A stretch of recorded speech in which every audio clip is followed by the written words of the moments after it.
Ulysses S. Grant. You hear the name, you probably picture the general, maybe the president. Definitely iconic figures. But this deep dive, we're looking beyond just those images. We're talking incredible highs, really crushing lows, a military hero, absolutely, but then facing financial ruin, writing a bestseller while, battling terminal cancer. It's quite a story. It really is. The whole trajectory is just fascinating. From a pretty unremarkable start to the absolute peak of military command, then navigating the complexities of the presidency, and finally these profound personal struggles. Yeah. Grant's life is, well, it's a fantastic lens for looking at 19th century America, isn't it? All that turmoil. Exactly. And that's what we want to do in this deep dive, kind of give you the streamlined path to understanding him. We'll chart that whole journey. Right. The key moments, right? Early military stuff, the Civil War, obviously hugest time in the White House, which was definitely turbulent. And then that final fight to, secure his family's future. And we're drawing on a pretty comprehensive account of his life. The idea is to give you a clear picture, insights into this really multifaceted person. Without getting bogged down. Right. Connect the dots, see the significance, but keep it digestible. Yeah, looking for those aha moments. Like understanding how his view on the Mexican War changed or grasping the impact of his presidency. So let's start at the start. Hiram Ulysses Grant, born 1822, Ohio. Seems like a fairly normal beginning. Pretty unassuming, yeah. He goes to West Point, graduates 1843, respectable rank 21st out of 39. Okay. But here's the thing. He wasn't planning on a long Army career. His goal was actually to resign after his 4 years were up. Wow. Really? Considering what came later, that's kind of amazing. Isn't it? No burning military ambition at that point. So his first assignment, Jefferson Barracks near St. Louis, 4th Infantry. Seems he was okay with his commander, but still, looking forward to civilian life. He tells you something about his early mindset. He wasn't chasing glory, but then the Mexican-American War happens. Right, 1846 to 48, and that changes everything. Completely alters his path. He's serving under Zachary Taylor, Winfield Scott. And seeing real action. Palo Alto, Monterey, Chapultepec. He's right in the thick of it. And not just present, he's distinguishing himself. Gets breveted, promoted for bravery at Molino del Rey. An initiative at San Cosme. What was that story about the church steeple? Sounds pretty daring. Oh, it really shows his resourcefulness. At San Cosme, Grant basically has his men take apart a howitzer. Take it apart. Yeah. Carry the pieces up into a church steeple nearby, reassemble it up there, and then start firing down on the Mexican troops. Pretty ingenious, really. Wow. Okay, that's not standard procedure. Definitely shows some thinking outside the box. And courage under fire.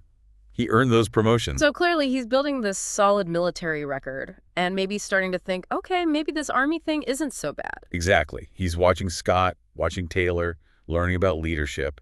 He apparently identified more with Taylor's sort of direct style. He's becoming a seasoned officer, learning the ropes. But here's a really fascinating, almost paradoxical turn later on. Grant comes to see the Mexican War as fundamentally unjust, believing it was all about expanding slavery.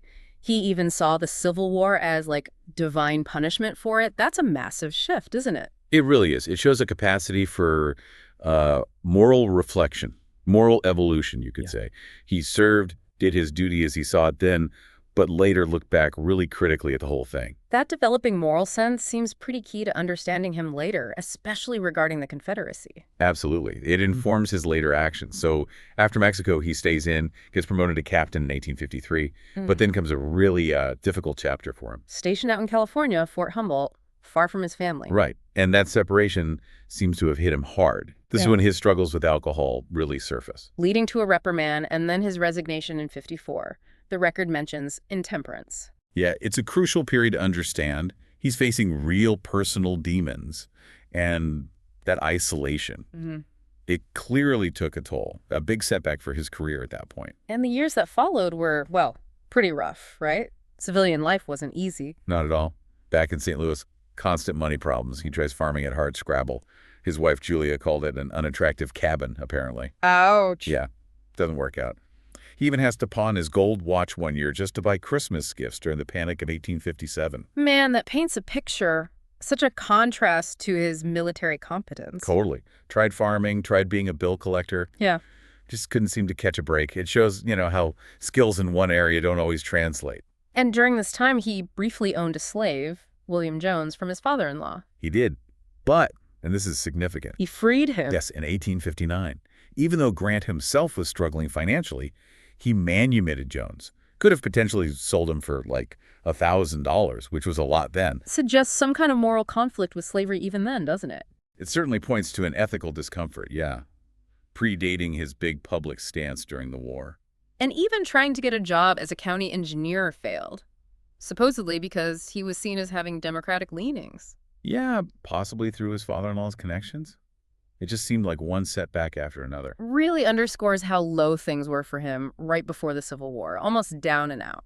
But that adversity probably built some resilience, something he'd definitely need later. Then, boom, the Civil War. Changes everything. The whole landscape shifts. He's initially overlooked for a senior command position. Right. Gets rejected at first. But then becomes an aide to the Illinois governor in April '61, helping muster troops. And by June, he's colonel of the 21st Illinois Volunteers. Yeah. This is his way back in. And he grabs it, brings order, discipline to the regiment. That past experience, it wasn't gone. No. His competence shines through pretty quickly. Gets promoted to brigadier general by August. Okay, things are starting to move. He gets command of the District of Southeastern Missouri. Under Fremont, yeah. And this is where you start seeing that decisiveness again. Like taking Paducah, Kentucky. Exactly. September '61. Kentucky's neutrality was super important to Lincoln. Grant moves in, basically secures the town for the Union, even without direct orders, making it clear he's there as a friend. Showing some strategic thinking beyond just battlefield tactics, understanding the politics. That's a key trait. He gets the bigger picture. Then comes the Battle of Belmont, November '61.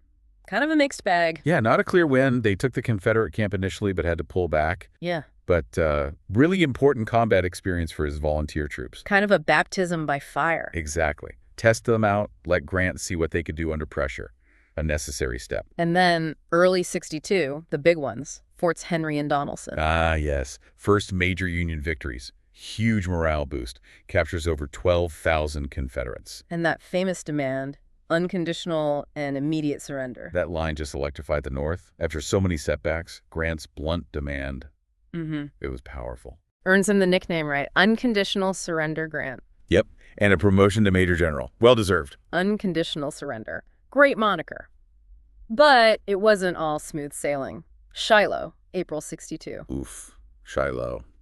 A Union victory, technically, but incredibly bloody. Horrendous casualties on both sides. And Grant faced a lot of criticism. Accusations of drunkenness again, unpreparedness. Yeah, the losses were staggering, shocked everyone. The drinking accusations were mostly unfounded. People there refuted them. But the criticism was intense. He actually thought about resigning. Really? Yeah, but Sherman talked him out of it. And Lincoln famously said, "I can't spare this man. He fights." Lincoln saw his core quality. He pressed forward. He did.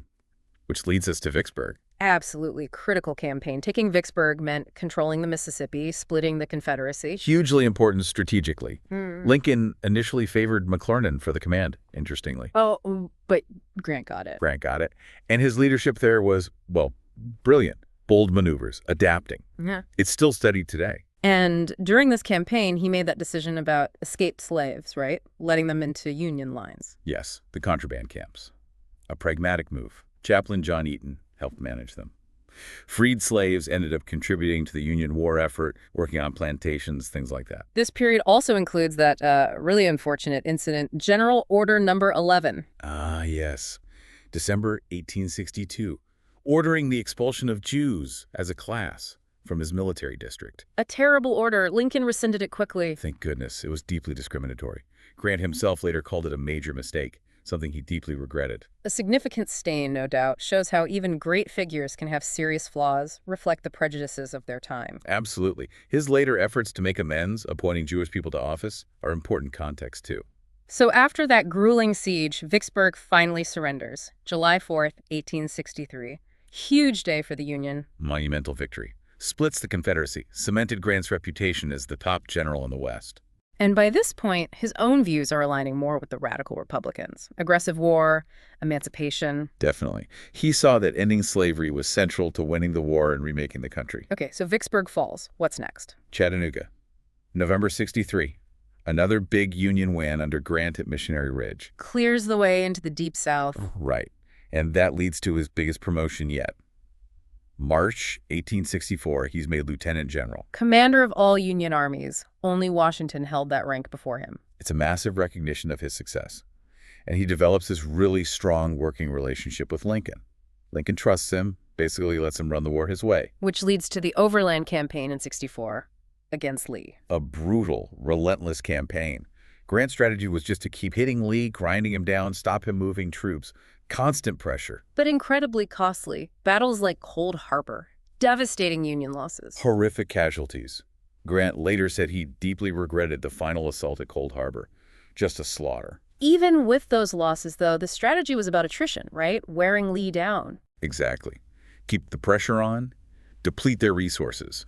Even tactical setbacks didn't stop him pushing forward. But Cold Harbor was a terrible reminder of the war's cost. Then came the Siege of Petersburg. Long, drawn-out affair. June 64 to April 65. Grant shifted south of the James River, targeting Petersburg's railroad hub. Became this long, grinding siege. And the Battle of the Crater happened during this, didn't it? The mine explosion. Yes, July 64. A stupendous failure for the Union, as Grant called it. Poorly planned, poorly executed. A disaster, and the first big fight for black troops in the East who suffered heavily there. Tragically, yes. But Grant kept up the pressure, extending his lines, cutting off Lee's supply railroads one by one. Until finally, Appomattox. April 9th, 1865. Yeah. Appomattox Courthouse. Grant meets Lee. And the surrender terms he offered were remarkably generous. Incredibly so. Soldiers could go home, keep their horses, wouldn't be disturbed as long as they obeyed the laws. No treason trials for the common soldier. And he told his troops to stop cheering. The war is over. The rebels are our countrymen again. Yeah. That focus on reconciliation right from the start was crucial. It set the tone for trying to heal the nation. A really profound moment. Other Confederate armies surrendered soon after. The war was effectively over. And Grant remains commander of the Army. Dealing with post-war stuff, Reconstruction beginning. He insisted Lee and the others shouldn't face treason charges, sticking to the Appomattox terms. Right. Got promoted again, General of the Army in '66. Initially, he was somewhat aligned with President Johnson on Reconstruction. A little bit at first, but he pretty quickly broke with Johnson over his lenient policies towards the South and his resistance to enforcing civil rights for freedmen. Right. That led to a major clash.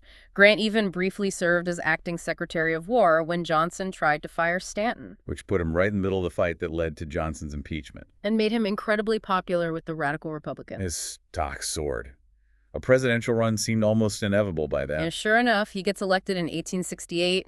Youngest president elected up to that point, 46. Ran on, "Let us have peace," a powerful slogan for a war-weary nation. His presidency then becomes really focused on Reconstruction and civil rights, especially that first term. Very much so.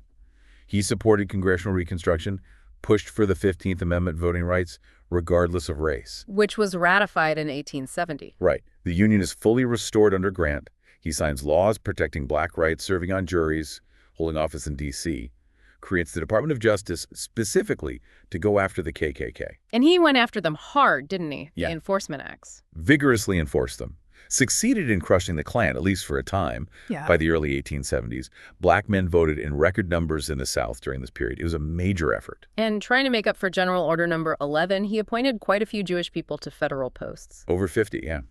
And spoke out against persecution of Jews in Russia. A conscious effort to atone. So a strong start on civil rights in the first term. Definitely. Using federal power to protect rights and combat white supremacist violence. A significant, though ultimately temporary, success. But the second term, things started to unravel a bit. Yeah. Northern support for Reconstruction started waning. You see the rise of the Redeemer Democrats in the South, using violence and intimidation again. And the federal government's intervention lessened. It did.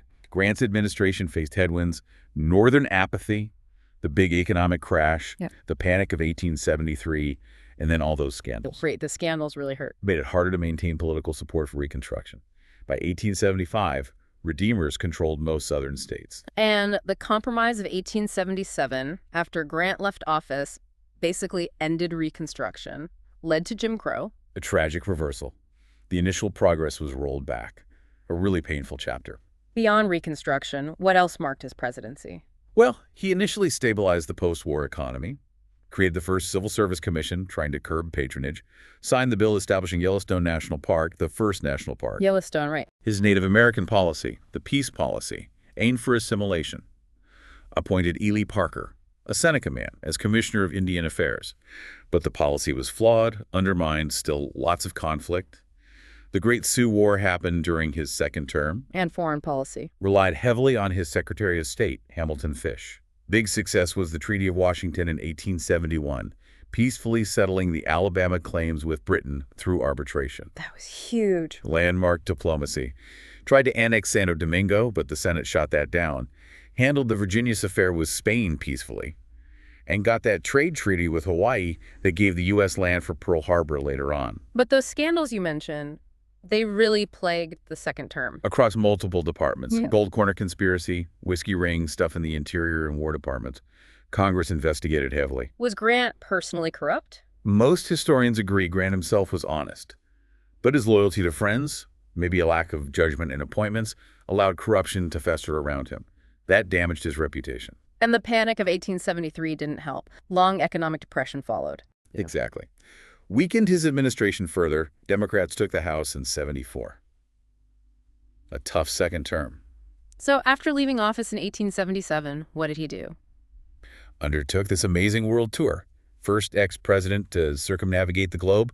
Huge crowds everywhere. Still a major figure on the world stage. Absolutely. He even tried for a third presidential term in 1880, but didn't get the nomination. And then more financial trouble. Sadly, yes. Got involved in some bad business ventures. The big one was an investment firm, Grant and Ward, run by a crook named Ferdinand Ward. Oh, no. Wiped him out financially, left him basically bankrupt. Vanderbilt offered to cover his debts, but Grant refused. Insisted on paying back what he could himself. Wow. Even then, that sense of integrity. Yeah. Started selling off assets, war mementos. Then in 1884, the diagnosis. Throat cancer. Terminal. Right. And knowing he didn't have long, and needing to provide for Julie and his family, he started writing his memoirs. While dying. That's incredible fortitude. Just amazing resilience. Mark Twain heard about it, offered him a really generous publishing deal, much better than others. And the memoirs? They were a huge success, right? Massive. Critically acclaimed, huge bestseller. Published just after he died in July 1885, it secured his family's future, just like he wanted. And provided this invaluable firsthand account of his life and the war. He was mourned as the symbol of national unity when he died. Widely mourned, yeah. But his historical reputation, it's been a real roller coaster. How so? Hugely popular right after his death. But then, late 19th, early 20th century, his reputation tanked. Largely due to the lost cause narrative. That romanticized view of the Confederacy. Exactly. It downplayed slavery, painted Reconstruction as a disaster, and portrayed Grant as either a butcher general or an incompetent, corrupt president. But that's changed. Significantly. Since the later 20th century, there's been a major reassessment. Historians now generally recognize his military genius, his crucial role in saving the Union, his real efforts on civil rights during Reconstruction, and his basic personal honesty. Recent biographies have really pushed that positive reevaluation. They have, giving us a much more nuanced and frankly accurate picture than those older biased accounts. Okay, so wrapping this up, what are the main takeaways from this deep dive? We've seen this incredible arc, right? Military genius, flawed president facing immense challenges, a man who faced personal disaster with, well, unbelievable determination. Absolutely. Key things are that evolution in his thinking, especially on slavery, his initial forceful push for Reconstruction, even if it ultimately faltered. That stark contrast between his success on the battlefield and his struggles elsewhere. Yeah. And thinking about it whole life, the highs, the lows, the presidency, the bankruptcy, the memoirs written against the clock. It makes you think about leadership, doesn't it? Especially in crisis. And resilience, just sheer human resilience. Definitely. And the complexities of American history itself, it's all woven into his story. It really is. So the question for you listening is, considering this roller coaster of a life, what does Grant's story ultimately tell you about leadership, about resilience, about the tangled threads of American history? What part of his life makes you want to dig even deeper? Good question to ponder. Thanks for joining us for this deep dive into the life of Ulysses S. Grant.